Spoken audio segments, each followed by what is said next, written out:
All right. I know it's kind of tight, and we try to maintain social distancing, so we'll do our best here. I am Chief Roland Nennian with the Albion Police Department. I'll do a quick introduction to who's here, and then we'll get started. We have Eileen Banker, who is the Village of Albion Mayor, Joseph Cardone, the Orleans County District Attorney, and Dale Banker, who's the Orleans County Emergency Management Director, who oversees the county fire investigators, and Rick Carey with the New York State Office of Fire Prevention and Control. So what we're going to do is just do a quick incident overview of what occurred on Saturday, and we've made an arrest in that, and we'll cover that and cover the investigation. So on Saturday, right around 4:30 p.m., the 911 center started to receive calls. The initial call, excuse me, was for an explosion at 221 West State Street in the Village of Albion and smoke coming from the garage. The 911 center then received numerous calls reporting a fire at 221 West State Street, and immediately the Albion Police Department, Albion Fire Department, and numerous mutual aid companies were immediately dispatched. Albion police officers were the first to arrive on scene.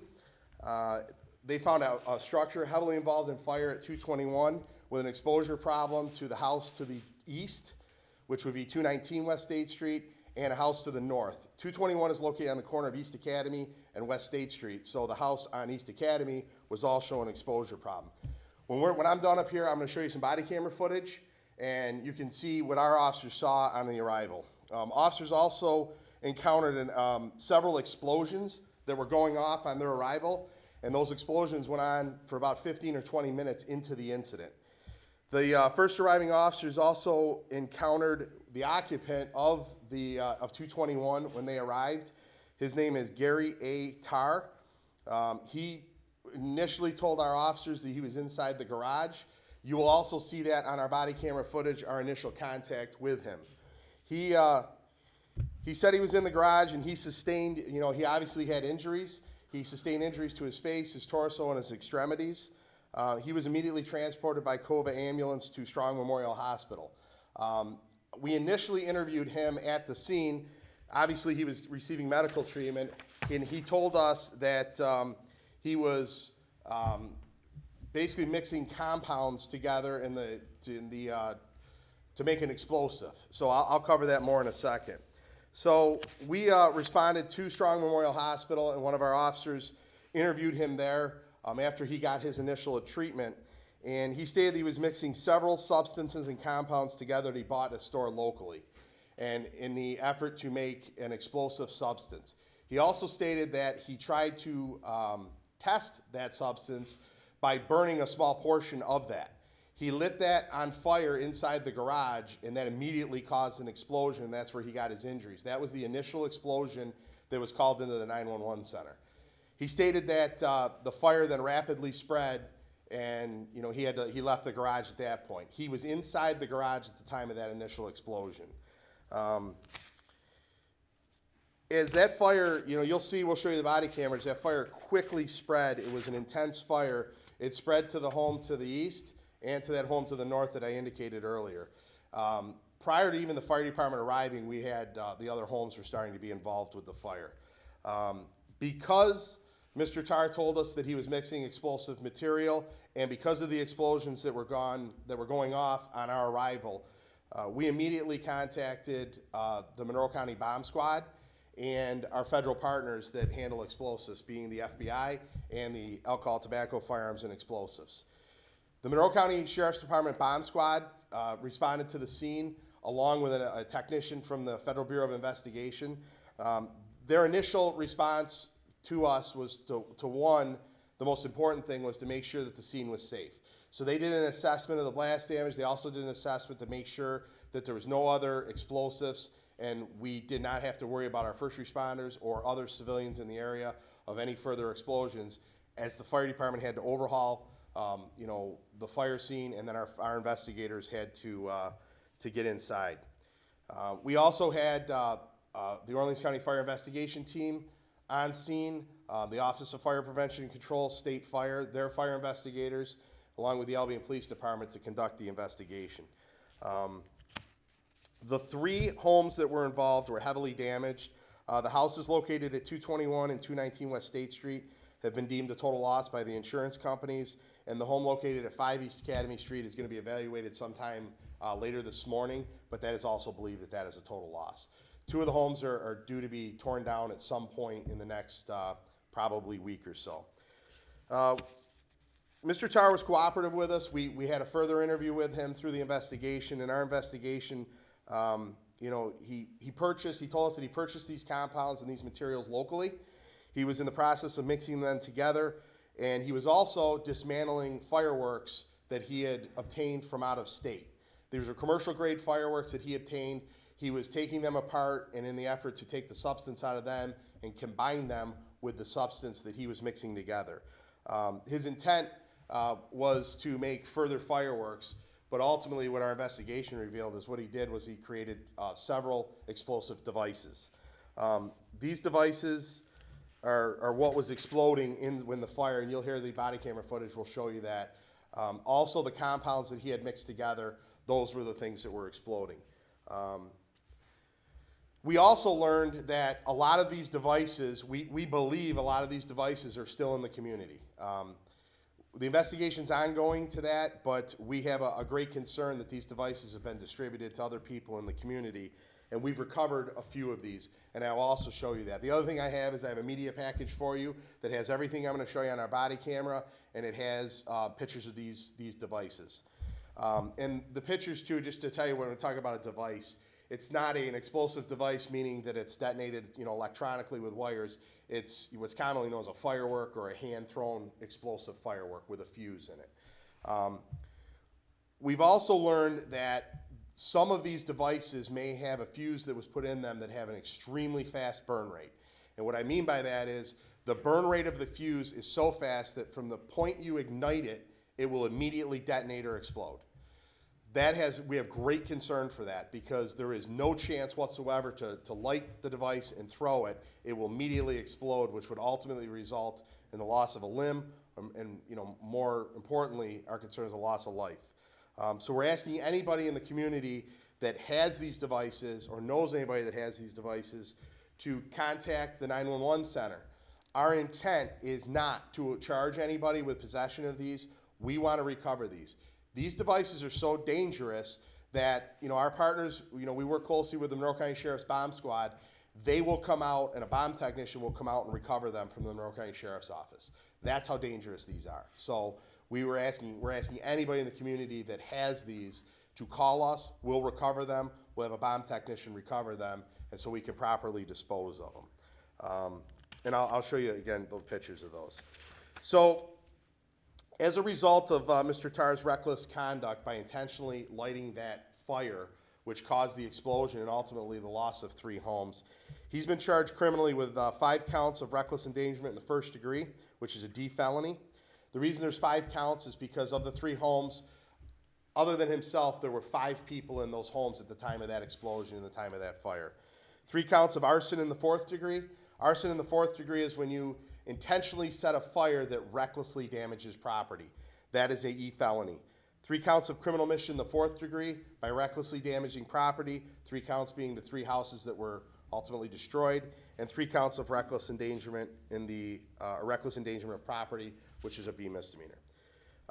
In accordance with New York State law, he was issued an appearance ticket. He will appear in the town of Albion court initially on March 2nd. And the reason that it's March 2nd is because of COVID-19 concerns. Our local courts are now being shut down and delayed because of the increased cases we have. So everything's being pushed off. So his initial appearance is not until March 2nd. So what I'd like to do now is I'm going to show you on a couple of videos here. So the first one you'll see is our initial arriving officer. So this is on the West State Street side. This is down about 5 or 6 houses from the scene. So you're not going to see much here, but what you're going to hear is our officer arriving and the explosions that were going off. Hopefully.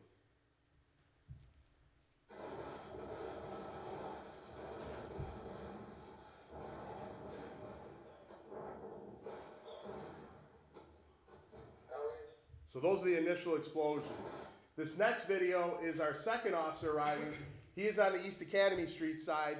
Over here is where the fire is, and you'll see that the fire involved in the garage, or what was left of the garage. The garage was immediately destroyed, and believe it or not, he was inside that garage. He's lucky to be alive today. So you'll see our second officer arriving. This is about 30 seconds or a minute after that video, and you'll also see Mr. Tar in here. This is where our initial contact was with him. Oh, smokes. This is Mr. Tar. Yeah. What do you got, from glass? I don't know. Okay. And his initial statement was, well, the fireworks are gone. So he makes an admission right there what was going on. He cooperated with us from that point forward. This next video is the same officer. This is 5 minutes after that video right there. And this just shows you the intensity of the fire. That is the fire. That is the house right there, and there's 5 East Academy that immediately began exposure problems, so we had that. This is 10 minutes into the fire. It's a still picture. This right here is 221. This is where the garage was located, and this shows the involvement right here of 5 East Academy. Now, right to the east of that, on the other side, you'll see the flames up here is the house next door, which was 219 West State Street. This is 15 minutes into it. This is from, again, the West State Street side. You'll see right here, this is the fire department actively engaged in trying to extinguish this fire. And you'll also, we're 15 minutes in, you'll hear some more explosions that occur, which just goes to show you the amount of material that was inside this garage that was contained in here. So this is 15 minutes in.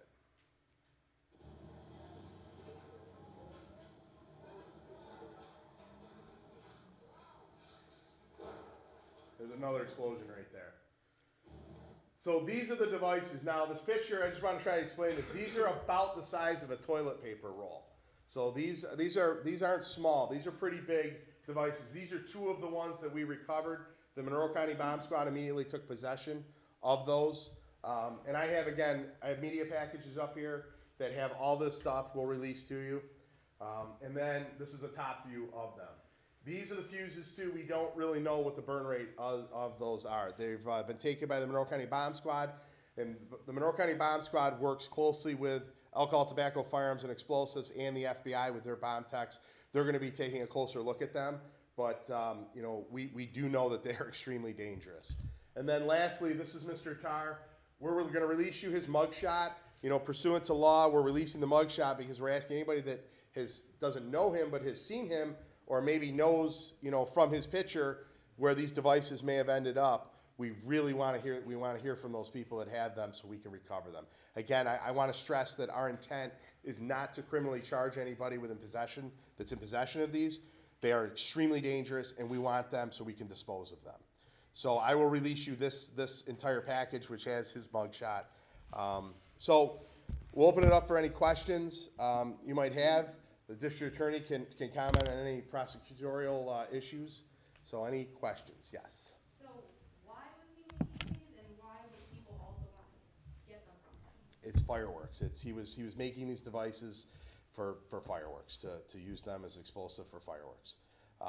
We received, as you all probably know, and you heard law enforcement, in this year, for whatever reason, we have just had numerous fireworks complaints.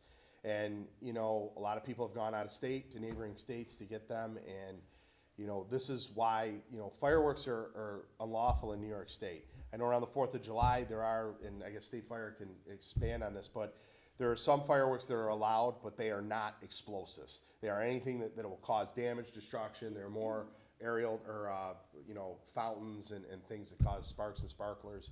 But these are extremely dangerous. He was making his own fireworks. So was his goal just to make them to sell them? We haven't got information on any sales, but we know that they have been distributed through the community, so we don't know if they were sold or just given away, but we know that they're out there. Any other questions? So it'll be kind of like when people hand in guns kind of thing? Yeah. There'll just be no questions asked? Yep. People can just drop it here? Where should they drop it? They should not drop them. They should not touch them. They should call us.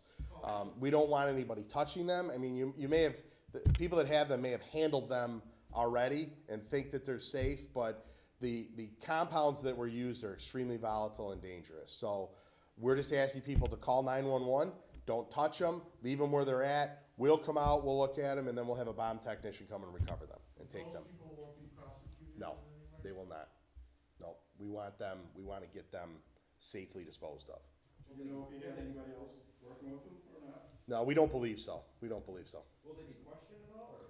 No, pursuant to this investigation, the fire investigation is pretty much over. We know what happened there. We're just, we'd like to know where they came from, so we know that that's where they are, but we're not, if people don't want to answer questions, then absolutely, we just want them. Our intent is not to even record people's names if they don't want to. That's how dangerous these are. We just want them back to dispose of them. Did you say how many that he sold? We don't know. We don't know exactly how many are out there. So So is the belief that he didn't know that they were like this deadly? no, I think it's an explosive. He's mixing, explosive substances together. I think his belief at the time, and again, I can't comment on what his thought was, but he tried to light a small portion of this to see how it would react, and it reacted very volatilely. And for the people who might have already have them, like I'm just wondering, what if they got these knowing that they were dangerous? Like what if there was a motive behind them getting them too? Well, if there's a motive where you're going to have a criminal intent to use them, that's different, so, that's a whole different avenue if that was their purpose, and that would be a whole different investigative path. But right now, we're just trying to get them back. We just want them disposed of safely. Will he face 4 charges because he brought them across the state line? At this point, Used them here? At this point, our charges are solely focused on the fire. I don't believe there'll be any more charges related to that. Again, we've discussed this with our federal partners, and we're gonna keep this at the state level at this point. So, when that occurred and how that occurred, we don't know exactly. But we do know that that's where some of the substances came from, was dismantling commercial grade fireworks. Chief, is Mr. Tar considered dangerous right now? No. Since he was given an appearance No. ticket for so long to appear in court? No, he's not, and his intent, like I said, that's why these are reckless acts, and the foundation of all these charges is reckless behavior. His intent was not to do anything that would cause the loss of property or the loss of life or injury to anybody. This was a reckless act, and that's why the foundation of those charges are. Are you concerned he's gonna do it again? I can't answer that question. I don't know what, the future holds with any of things like that. He's in custody. No, he's not. He's been issued an appearance ticket. He was interviewed by us. He came down voluntarily. He was interviewed, and he was released on an appearance ticket pursuant to law. He must have. Let's say you add up all those charges, how many years in jail is that equivalent to? Well, good morning. I'm Joseph Cardone, the Orleans County District Attorney. And before I answer that, I just want to acknowledge the work of the Albion Police Department, the other county departments, our state partners, and our federal partners. And you can see what an excellent job they've done in addressing this situation. The highest crime that's been charged here is a D felony. So his potential sentence, if he were to receive the maximum sentence, is 2 1/3 to 7 years in state prison. That's the highest charge that we have at this point. I think it's important to stress that at this point, in speaking with the chief, we don't feel that there's anything sinister afoot here that is leading to us to be concerned that other people are endangered, other than the fact that these explosive devices are out in the community. So I don't think we need to be concerned in that regard. I do want to state, though, that this was an individual who foolishly got involved in a very dangerous activity that has endangered, as you can see, the other people in the community, and it could have led to far worse consequences, but for the quick action of law enforcement in this matter. So, again, just want to make sure that we are properly acknowledging the work of these various departments. There's 5 counts on that D felony. Is that 5 times 2 1/3? Is that all consecutive? Or It would all be concurrent because it's the same criminal transaction, so to speak, so you can't add that one on top of the other. What about the other offenses, though? Well- Can you add Yeah, unfortunately not, no, no. Does he have a history or a criminal record? No, no. Can you talk about how dangerous, this might be good for the chief, how dangerous if someone has one of those bullet size explosives? What can happen in their home? Well, first of all, the substances that were mixed together are volatile themselves. So there's no quality control with this. These are things that were bought locally in local stores to create an explosive substance. Then combined with commercial grade explosives, they're extremely volatile. There is always the chance that these could go off on their own, but they're extremely dangerous if you try to light them. So that is our fear, is there's not any quality control with this. This is not a commercially produced product where it's done, with any type of scientific, specifics to it. So, there's a chance. Again, it's an explosive. I'm not a bomb technician, but I know after speaking with the bomb technicians that worked with us on this, they take extreme safety measures when they're handling things like this. So, I would just follow their lead that they're dangerous.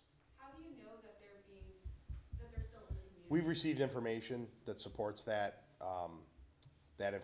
We've received information, and the two pictures that are there are two that we recovered from somebody that had them that he produced. So that right there, we know that they were out there.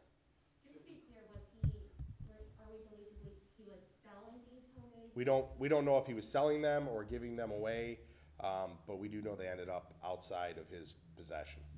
Do you have any remorse for his actions? He does. He does. And again, this was like the district attorney alluded to. This was